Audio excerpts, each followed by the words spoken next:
Salmo capítulo 23, vamos a leer el versículo 4 solamente. Salmo 23, versículo 4 dice: aunque ande en valle de sombra de muerte, no temeré mal alguno, porque tú estarás conmigo, tu vara y tu cayado me infundirán aliento. El tema que vamos a estar considerando se titula Con su vara y su cayado. El Salmo 23 es uno de los salmos más conocidos en el mundo. En él se nos presenta a Dios como el buen pastor, teniendo una estrecha relación con su pueblo. Al considerar esta imagen, hoy vamos a enfocar nuestra atención en las dos herramientas que usa el buen pastor para apacentar a las ovejas. Él apacienta sus ovejas, pero siempre lo hace con su vara y su cayado. Como vimos ahí en el versículo 4 que dice: aunque ande en valle de sombra de muerte, no temeré mal alguno, porque tú estarás conmigo.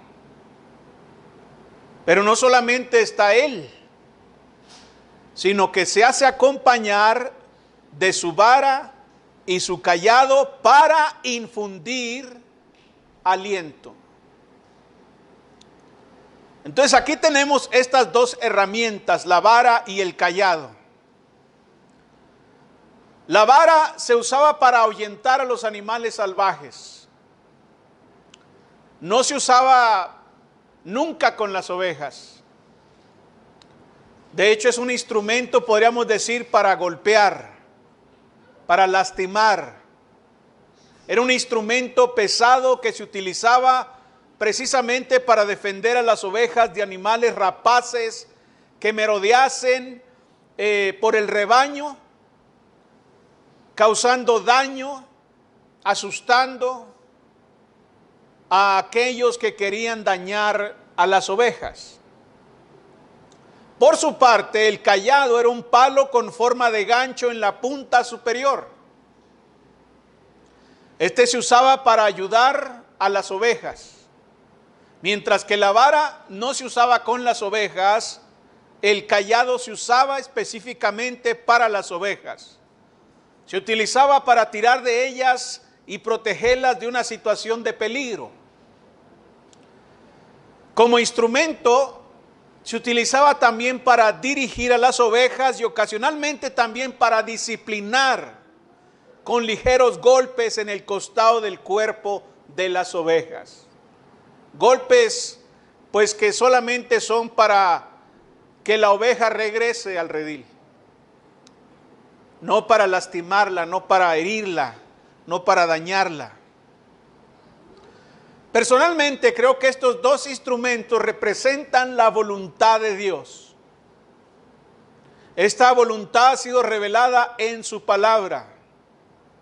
Así que cuando nosotros vemos una Biblia, lo que estamos viendo ahí en conjunto, pues es precisamente la vara y el cayado que el Señor utiliza para protegernos en esos valles oscuros y también para infundir aliento a nuestras almas cuando estamos en peligro.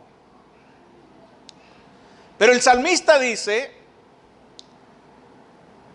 cuando habla precisamente de estos instrumentos que el Señor utiliza para infundir aliento en nuestras almas,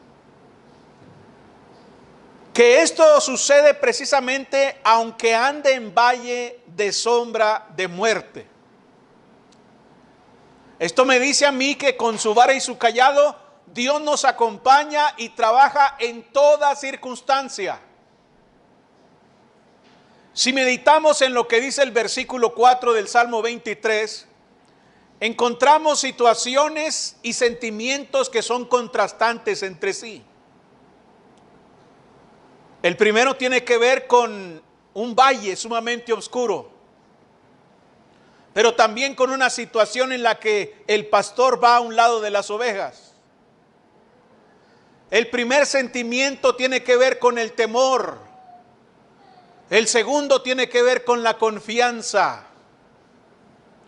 Esto significa que sin importar cuán difícil puedan ser las circunstancias de la vida, Dios no nos abandona jamás. Con su vara y su cayado Él nos protege. Él nos cuida y nos guía dándonos aliento en medio de las tinieblas. De hecho, todo parece indicar que podemos caminar por ese valle oscuro sin temor a nada. Sin que podamos pensar en que algo nos va a dañar o que algo nos va a causar algún perjuicio. Una situación lamentable sería estar en ese valle oscuro pero sin Dios. Imagínese estar en ese valle sin pastor. Imagínese ser una oveja caminando por ese valle oscuro pero sin el pastor, sin la vara, sin el cayado. Mis hermanos, hay motivos suficientes para temer al estar en un valle tenebroso como ese, sobre todo sin pastor. La misma ausencia de luz ya de por sí provoca miedo, porque la oscuridad, sea que esté en un valle, o sea que esté en cualquier parte, es suficiente para sentir temor. ¿Cuántos de ustedes tuvieron miedo a la oscuridad cuando eran niños? Bueno, quizás todavía le tienen miedo. Yo supongo que ya no, pero tal vez le tienen miedo. Déjeme decirle que cuando yo era niño, yo tenía mucho miedo de la oscuridad. Le tenía terror, le tenía pavor a la oscuridad. Hay una escena en mi vida que se me quedó muy grabada. Cuando en la casa donde vivíamos, el baño pues estaba en un lugar donde no recibía mucha luz y después de la puerta, hermano, se veía totalmente oscuro. Y cuando yo quería ir al baño, pues tenía mucho miedo. Sobre todo pues de noche, ¿verdad? Y mi padrastro, recuerdo que él se burlaba de mí porque le tenía miedo a la oscuridad. Siempre me estaba diciendo, eres un miedoso. Y me empujaba hacia adentro de ese cuarto. Me empujaba en contra de mi voluntad, me llevaba hacia allá y me decía, no tengas miedo, no pasa nada. Y yo tenía mucho terror. Todavía recuerdo que mi cuerpo se llenaba de tensión, empezaba a sudar.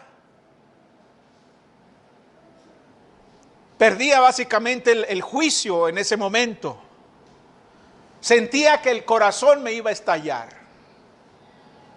Y en cuanto podía, me escabullía de sus manos y corría hacia la luz. En esa etapa de mi vida jamás pude vencer el miedo a la oscuridad. Hoy en día ya no le tengo miedo a la oscuridad. De hecho, aunque me encuentre solo, en un cuarto, por ejemplo, en la noche, yo no puedo dormir con la luz encendida. No tengo temor de la oscuridad. Puedo caminar por lugares oscuros sin ningún temor. Aunque sean lugares tenebrosos.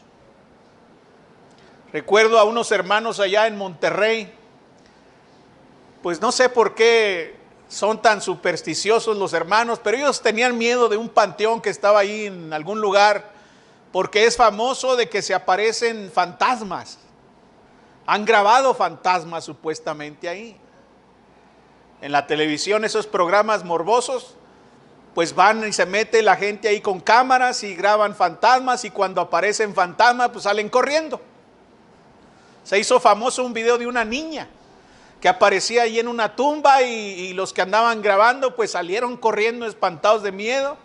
Y yo peleaba con los hermanos y les decía, no hay nada. No sean miedosos, no sean supersticiosos. Hasta que un hermano se cansó y me dijo, lo reto a que se meta al panteón a las 12 de la noche. ¿Quién sabe por qué a las 12 de la noche? Pero Esa fue la hora que él puso y yo le dije, acepto, con una condición. ¿Cuál? Que vayamos todos. Yo me meto primero y ustedes se meten detrás de mí. Y me dice otro hermano, ¿y si se aparece la niña esa? Le digo, hermano, ¿cómo le tiene miedo a una niña a usted? Tan grandote, tan machote, ¿verdad? Tan de Monterrey. ¿Cómo es posible que le tenga miedo a una niña? Bueno, y dice, ¿y qué hacemos si aparece la niña? Pues hablamos con ella, le digo. Vamos a ver qué anda haciendo una niña a esas horas en un panteón. De alguien debe ser. Esa niña debe tener padres. No salió de los hongos. Que yo sepa, no salen niñas de los hongos. Entonces debe tener padres. Imagínese cómo se sentiría usted siendo un niño fantasma. ¿Qué haría usted si fuera un niño fantasma? ¿Se quedaba ahí en el panteón asustando gente? Yo no, yo iría a buscar a mi mamá. Total, fuimos al panteón, me metí yo primero al panteón y sí se veía muy tenebroso. Se veía muy oscuro las tumbas, se veía poco de neblina, se veía tenebroso, se veía feo. Y me dicen, pues brínquese y métase, ¿verdad? Y sí, me brinqué y me metí, me fui hasta allá, hasta el centro del panteón, allá en lo más oscuro, sin ningún temor. De hecho, a lo que tenía miedo es que hubiera algún malandro ahí que me fuera a hacer daño. Pero estuve ahí un rato, les dije a los hermanos que se metieran, se metieron, pero iban todos muertos de miedo. Le tenían miedo a la oscuridad.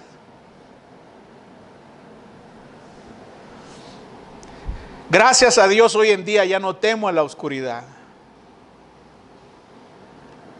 De hecho, y aunque tengamos miedo, hermanos, la realidad es que cuando enfrentamos a la oscuridad nos damos cuenta que no hay nada. Y según la Biblia, al parecer los valles oscuros, llenos de penumbra y de tinieblas, son inevitables. Tarde o temprano, toda persona va a pasar por un valle oscuro. Todos, absolutamente todos en esta vida vamos a pasar esos valles. Y existen muchos. Existe el oscuro valle de la depresión, por ejemplo. El valle oscuro del desempleo. El valle oscuro de un negocio fallido. De un pleito doloroso. De una enfermedad grave o de cuidar a alguien que se vuelve cada vez más dependiente de usted.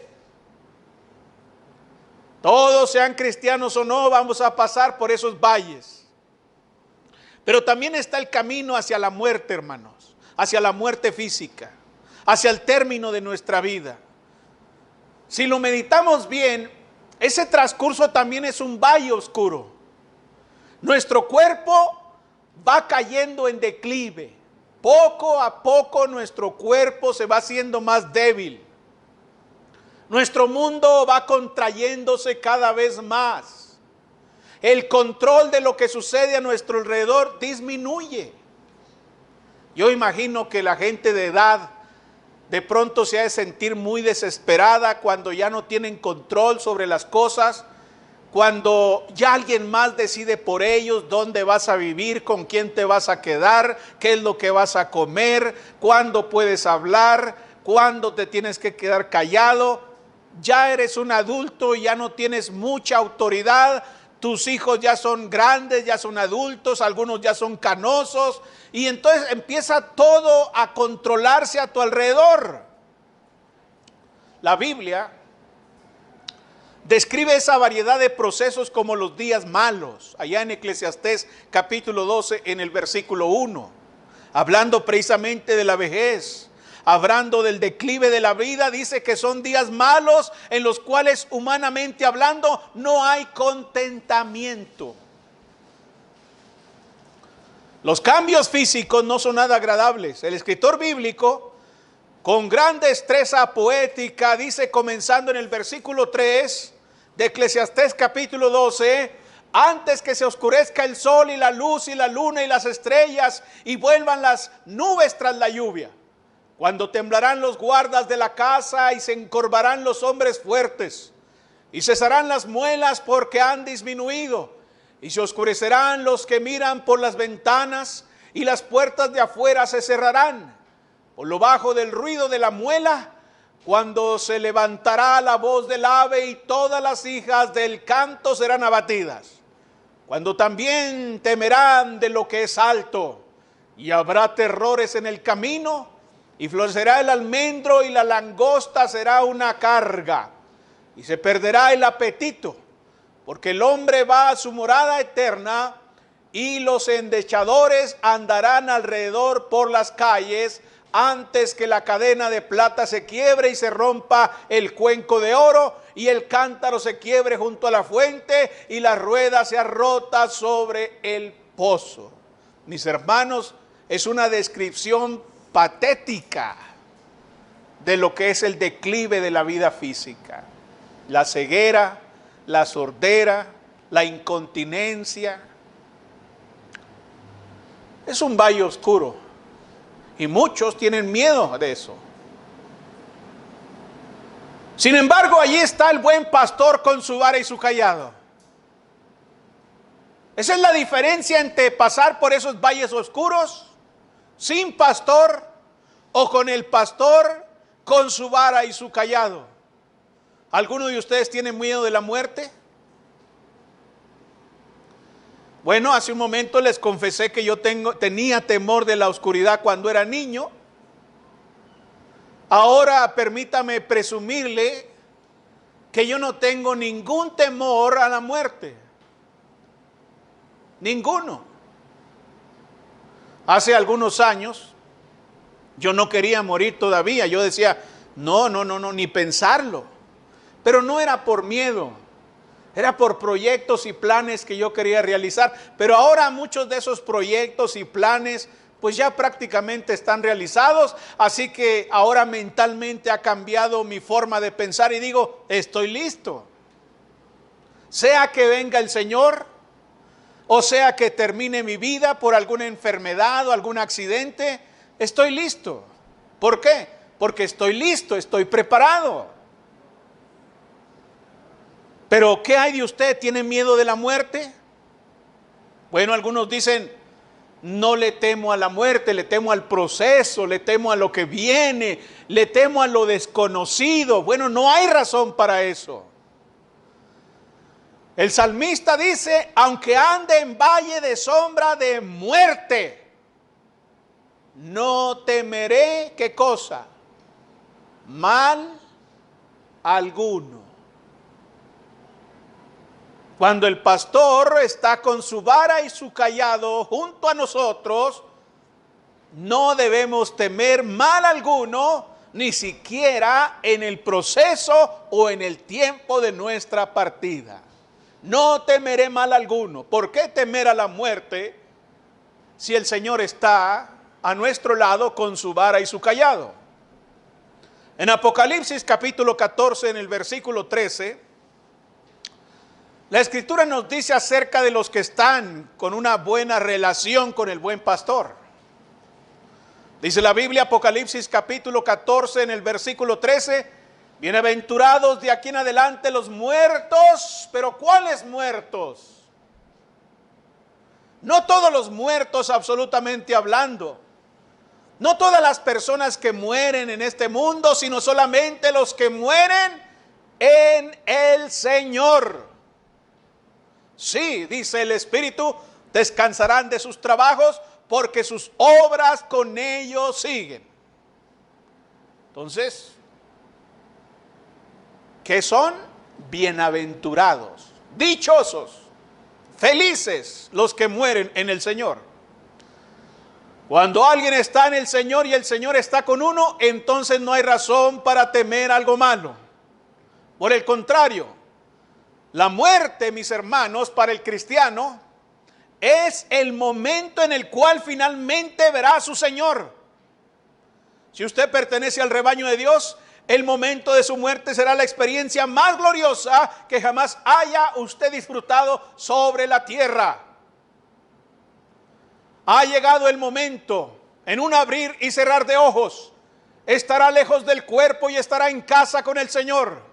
Este mundo, con todo su dolor y conflicto, con todas sus lágrimas y penas, quedará atrás, será cosa de la historia. Por fin verá cara a cara a aquel a quien ha amado y a quien ha confiado su corazón y su alma.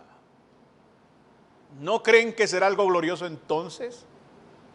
Ver al Creador del universo, al que estuvo colgado en la cruz, sepultado y resucitado al tercer día, sin duda alguna es algo glorioso, y ese momento glorioso precisamente puede ser al momento de morir. Pero eso sucede cuando el pastor está con uno, con su vara y su cayado.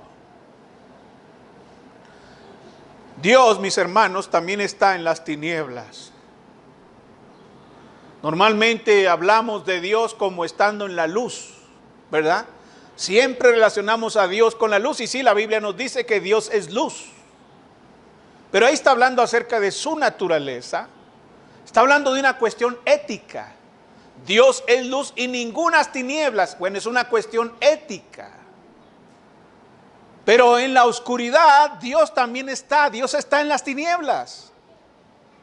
Todo santo sabe lo que es caminar en tiempos de oscuridad. Mire ahí mismo en ese Salmo 23. Aunque ande en valle de sombra de muerte, ¿quién está ahí? ¿Estará solo ahí la oveja solita? No, ahí está el pastor. Incluso en el valle de sombra de muerte, ahí está el pastor. Si hoy estamos atravesando un valle oscuro, entonces este salmo es para nosotros. La Biblia nos habla de un tiempo en la vida de Abraham, por ejemplo, cuando experimentó una gran oscuridad y tuvo mucho miedo. Dice la Biblia en Génesis, en el capítulo 15, en el versículo 12.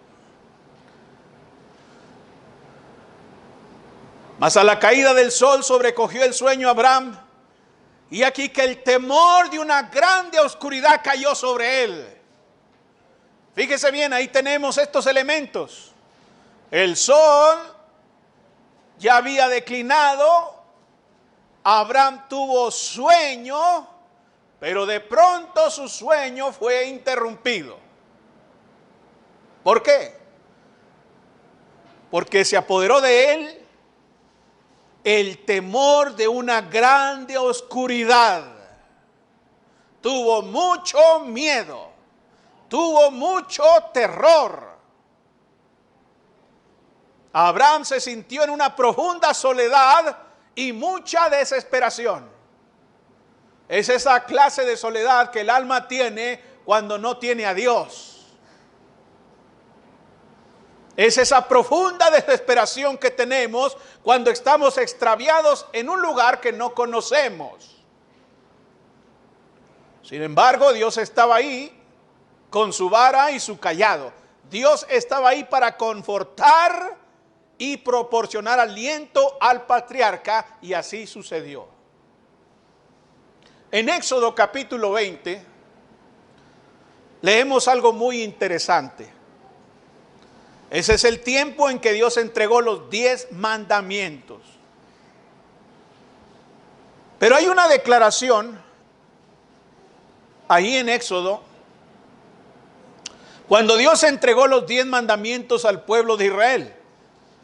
Dice la Biblia, si nos movemos al contexto del capítulo 19, en el versículo 16, que cuando Dios descendió al monte Sinaí, la Biblia dice que vinieron truenos y relámpagos y espesa nube sobre el monte y sonido de bocina muy fuerte, y se estremeció todo el pueblo que estaba en el campamento.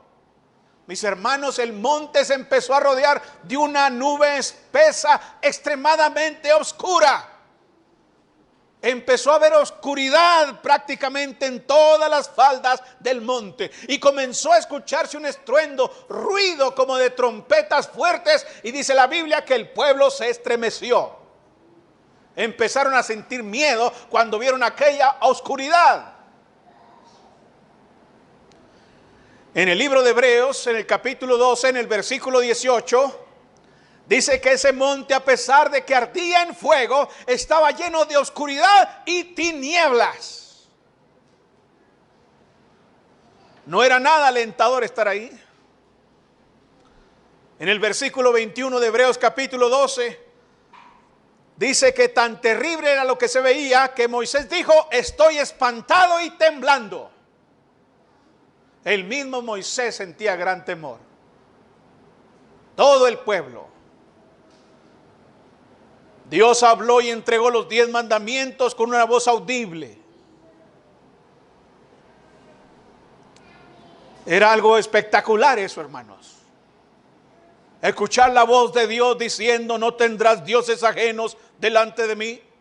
No tomarás el nombre del Señor tu Dios en vano. Honra a tu padre y a tu madre. No matarás. No robarás. No codiciarás. Pero dice los versículos 18 y 19 de Éxodo capítulo 20, que viéndolo el pueblo temblaron y se pusieron de lejos. Y dijeron a Moisés: habla tú con nosotros y nosotros oiremos, pero no hable Dios con nosotros para que no muramos.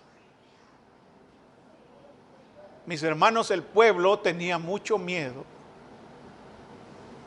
No querían oír a Dios, no querían ver lo que estaban viendo. Y dijeron: Moisés, ve tú. ¿Y qué hizo Moisés? Dice en el versículo 21: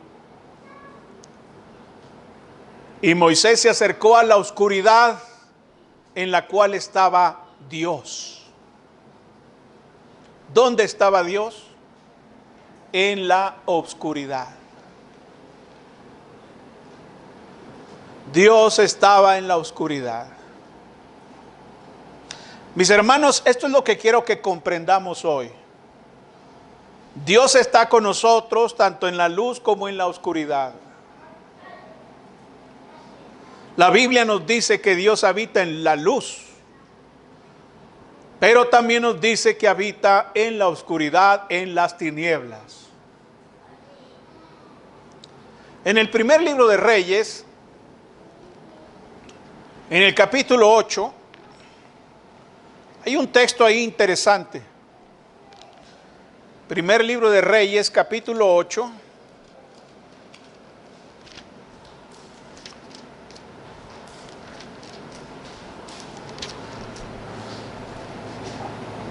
En el versículo 12, fíjense lo que dice ahí. Entonces dijo Salomón: Jehová ha dicho que él habitaría, ¿dónde? En la oscuridad.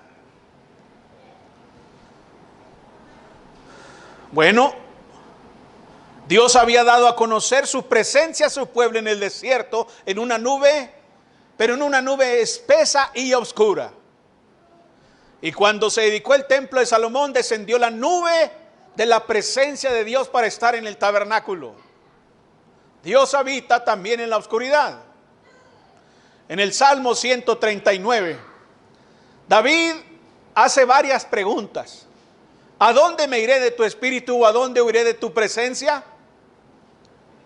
Mis hermanos, el punto de la pregunta no es que David esté tratando de alejarse de Dios. No es que David quiera alejarse de Dios. No es la idea. Al contrario, este salmo está lleno de amor por Dios y de su asombroso poder, precisamente por todo lo que Dios ha hecho. Cuando David dice: ¿a dónde me iré de tu espíritu?, está preguntando: ¿acaso hay un lugar en esta vida o en la muerte donde tú no estarás conmigo? ¿Acaso habrá un lugar donde tú no estés? Bueno, él plantea 4 posibilidades. Si subo al cielo, allí estás tú. Si yo voy al cielo, no voy a estar solo en el cielo. Si yo voy al cielo, no tengo por qué sentirme abandonado, porque allí estás tú. Si hago mi cama en el Seol, allí estás tú. Mis hermanos, el Seol es un lugar oscuro y tenebroso a donde van los muertos. Bueno, dice David, aunque esté experimentando esa condición, no estaré sin ti en el momento de mi muerte. Si tomare las alas del alba y habitare en los confines del mar, aún ahí me guiará tu mano y tu diestra me sostendrá. No estaré sin ti en ningún lugar del mundo. Donde quiera que me encuentre, estás tú, en el aire, en la tierra o en las profundidades del mar. Ahí está el Señor. Donde quiera que vaya, su presencia está conmigo y su mano fuerte me sostendrá. El pastor está ahí con su vara y su cayado. Entonces, en los versículos 11 y 12 de este salmo, David escribe: si dijere ciertamente las tinieblas me encubrirán, aún la noche resplandecerá alrededor de mí. Aún las tinieblas no encubren de ti y la noche resplandece como el día. Lo mismo te son las tinieblas que la luz. Dios está conmigo, no solamente en la luz, sino también en la oscuridad, también en las tinieblas de la vida. Y Él está conmigo con su vara y su cayado. No está solamente ahí de pie, observando, sino que siempre está su voluntad trabajando sobre nuestras vidas. Cuando nos encontramos en un momento de oscuridad, es posible que nuestros sentimientos nos engañen creyendo que Dios no está a nuestro lado.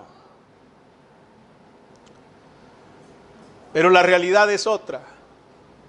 Él está ahí con su vara y su cayado. No hay razón para temer, ¿qué cosa? Mal alguno. Nuestro Señor estuvo en la cruz durante 6 horas. Y durante 3 de ellas estuvo sumido en la oscuridad absoluta. En Mateo, si ustedes pueden leer en sus hogares, Mateo capítulo 27, cuando Él está en la cruz, hay una expresión que dice: Dios mío, ¿por qué me has desamparado? Mis hermanos, nadie jamás conoció el amor de Dios como nuestro Señor Jesucristo. Y a pesar de eso, en medio de esa oscuridad, porque hubo oscuridad, Él experimentó un gran dolor, tan intenso que expresó ese grito de agonía. La pregunta es esta: ¿estaba el Padre allí en las tinieblas del Calvario? ¿Estaba el Padre en las tinieblas del Calvario? Sí, ahí estaba. Pero algunos de ustedes dirán: a ver, hermano, ya no entendí, porque Jesús dice: ¿por qué me has desamparado? ¿Quiere decir que no estaba? No, sí estaba. Bueno, entonces, ¿qué estaba haciendo? ¿Qué estaba haciendo el Padre en las tinieblas del Calvario? La Biblia dice en 2 Corintios capítulo 5, en el versículo 19, que Dios estaba en Cristo reconciliando consigo al mundo. Mis hermanos, Dios estaba en Cristo en medio de las tinieblas, en medio de la oscuridad, reconciliando al mundo. Y eso tuvo un precio, que fue el sufrimiento y la agonía de Jesús. Eso quiere decir que aún en la oscuridad de los valles de la vida, con su vara y su cayado, Él siempre nos guarda del mal.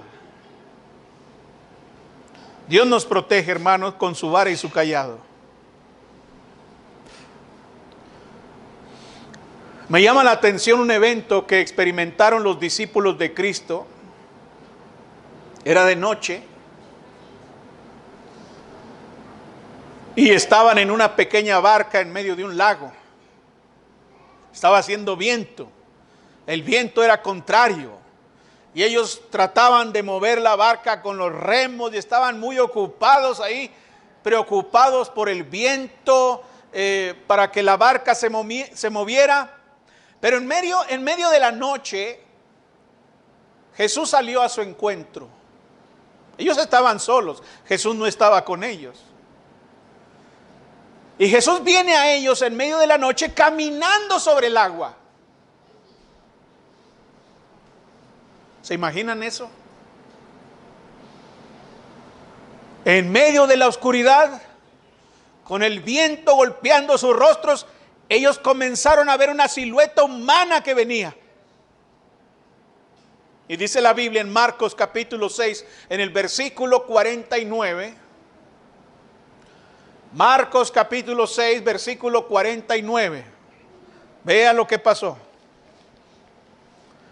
Dice la escritura, Marcos capítulo 6, versículo 49. Viéndole ellos andar sobre el mar, pensaron que era un fantasma y gritaron. Imagínense. Comenzaron a gritar como locos, hermanos. No eran gritos de alegría. Oiga, nadie se alegra por ver un fantasma o porque cree ver un fantasma. Nadie se alegra. Yo no conozco a nadie que diga, vi un fantasma y me llenó de gozo. No, estos hombres estaban muy asustados, temerosos. Gritaron de miedo, y dice el versículo 50, porque todos le veían y se turbaron. Pero enseguida habló con ellos y les dijo, tened ánimo, yo soy, ¿qué cosa? No temáis. ¿Ve? Ellos tenían mucho miedo. Jesús les tuvo que gritar, porque ellos estaban vueltos locos ahí en la barca, moviéndose para todos lados. Quizás algunos tenían un remo así en las manos para pegarle al fantasma y empujándose y gritando. Y Jesús les dice, yo soy. No temáis. La oscuridad los engañó. El miedo los engañó. Estaban turbados. Mis hermanos, esa experiencia no será únicamente de los discípulos. Vivimos en el mar agitado de este mundo y la turbación no está lejos de nuestros corazones.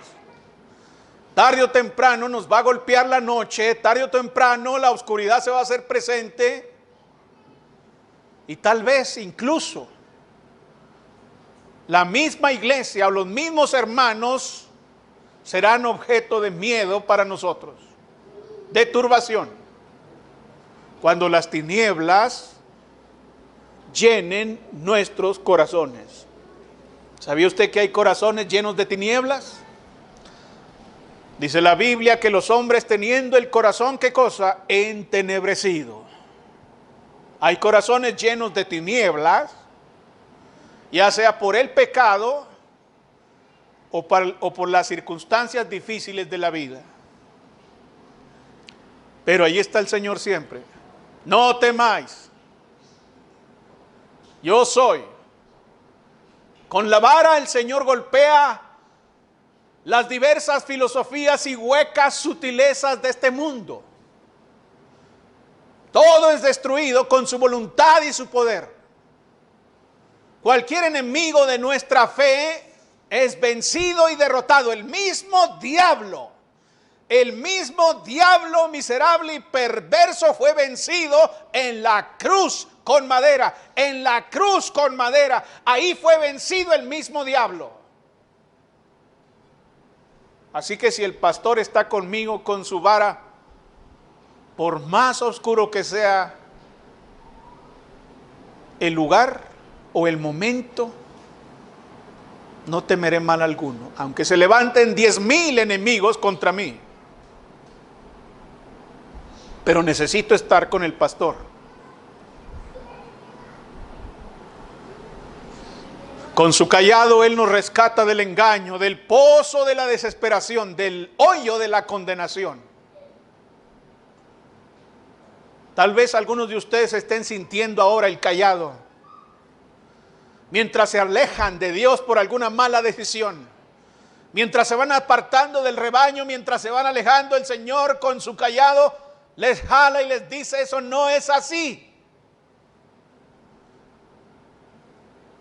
Créanme que el propósito del pastor no es lastimarlos, aunque sientan la presión del cayado. Cuando la voluntad les dice que se arrepientan de sus pecados, cuando la voluntad de Dios les llama a dejar ese pecado, ese camino que va siguiendo, usted siente la presión del llamamiento, pero no es para lastimarlo, no es para dañarlo. Al contrario, esa presión que usted siente de la voluntad de Dios es precisamente para rescatarlo de la condenación eterna, de la destrucción que hay afuera, de la miseria y la muerte que hay lejos del rebaño. Lo que tiene que hacer usted es ser dócil. Porque si usted no es dócil, si usted no es manso a la voluntad de Dios, usted mismo se va a lastimar con el cayado. Usted mismo se hace daño porque el pastor lo jala hacia él, pero usted quiere irse hacia allá. Y se lastima usted mismo, se daña, siente que se asfixia, siente que se lastima, siente que la voluntad de Dios lo golpea, siente que la voluntad de Dios es injusta, siente que la voluntad de Dios debería ser otra. Usted se lastima y va a la perdonación. Tarde o temprano el pastor lo soltará y lo dejará ir. Y usted será una oveja descarriada. Pero si ahora siente la presión del cayado, no se resista a la voluntad de Dios. Sométase a la voluntad de Dios, regrese al rebaño para que tenga el cuidado, la protección y el gozo que solamente el pastor puede darle, guiándolo a delicados pastos para descansar. Si alguno de nosotros está pasando por un valle oscuro, no tenga temor. No habrá mal alguno que pueda dañar su alma si el buen pastor está con usted. Si usted es dócil al cayado. Si hay lobos rapaces, si hay enemigos de la fe, con su vara Él los va a destruir. En cuanto usted se acerque al rebaño, acérquese al rebaño. Y cualquier cosa que sea contraria a la fe va a ser destruida con la vara, con la voluntad del Señor. ¿Qué es la vara? ¿Qué es el cayado? Su voluntad agradable y perfecta. Pero para que usted reciba los beneficios de esas herramientas, usted necesita ser dócil, arrepentirse. Si usted anda en otro camino o anda descarriado, anda en el pecado. Precisamente, el arrepentimiento en la Biblia se describe como dejar de hacer nuestra voluntad para hacer la voluntad de Dios. ¿Recuerda aquella historia? Que un padre tenía 2 hijos y acercándose al primero le dijo: hijo, ve hoy a trabajar en mi viña. Y él dijo: no quiero. Él quería hacer su voluntad. Pero después, arrepentido, fue. Cuando se arrepintió, y hasta que se arrepintió, hizo la voluntad del Padre. El arrepentimiento es un cambio de voluntad. Es dejar de hacer mi voluntad para hacer la voluntad del Padre. El día de Pentecostés, los hombres preguntaron: varones hermanos, ¿qué haremos? Hasta ese día, ellos estaban acostumbrados a hacer su voluntad, a hacer lo que ellos querían. Pero ahora decían: ¿qué haremos? Ahora iban a someterse a otra voluntad. Y Pedro les dijo: arrepentíos y bautícese cada uno de vosotros en el nombre de Jesucristo para el perdón de sus pecados y recibiréis el don del Espíritu Santo. Y como 3,000 personas dejaron de hacer su voluntad. Dejaron de ser ovejas descarriadas y fueron humildes cuando el pastor los trajo así con el cayado. Puestos de pie entonces, vamos a cantar un himno, y si hay alguien en esta hora que está siendo presionado por el cayado, sea humilde, acérquese al pastor, al buen pastor.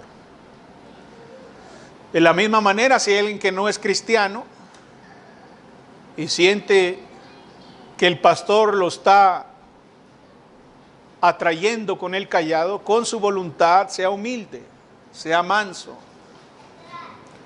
Reciba la palabra con mansedumbre, no con malicia. Vamos a cantar un himno entonces, y si hay alguien que hoy quiera comenzar una vida nueva, andando junto con el pastor, con su vara y su cayado, puede venir aquí al frente mientras cantamos el himno. Si usted no es cristiano, usted tiene que creer de todo corazón que Cristo es el Hijo de Dios, tiene que arrepentirse de sus pecados, tiene que confesar con sus labios que Jesús es el Hijo de Dios y necesita ser bautizado en agua para el perdón de sus pecados. Si usted quiere, puede venir aquí al frente, no le vamos a hacer nada. No voy a hacerle cosas extrañas, no voy a tumbarlo ni echarle cosas en su cabeza. Usted viene nada más aquí para confesar a Jesús como el Hijo de Dios, como el Señor. Y dispuesto o dispuesta para ser sumergido en agua y recibir el perdón de sus pecados. Si es un hermano que ha caído de la gracia, que se ha alejado del rebaño, el pastor, el buen pastor, con su voluntad lo está trayendo. Sea dócil, sea manso al llamado que él hace con el cayado para que usted regrese al rebaño y entonces pueda descansar con el Señor. Así que puede venir mientras cantamos el himno. Hay una iglesia preciosa que la Biblia describe así. Estimado oyente, ¿desea conocer más de la palabra de Dios?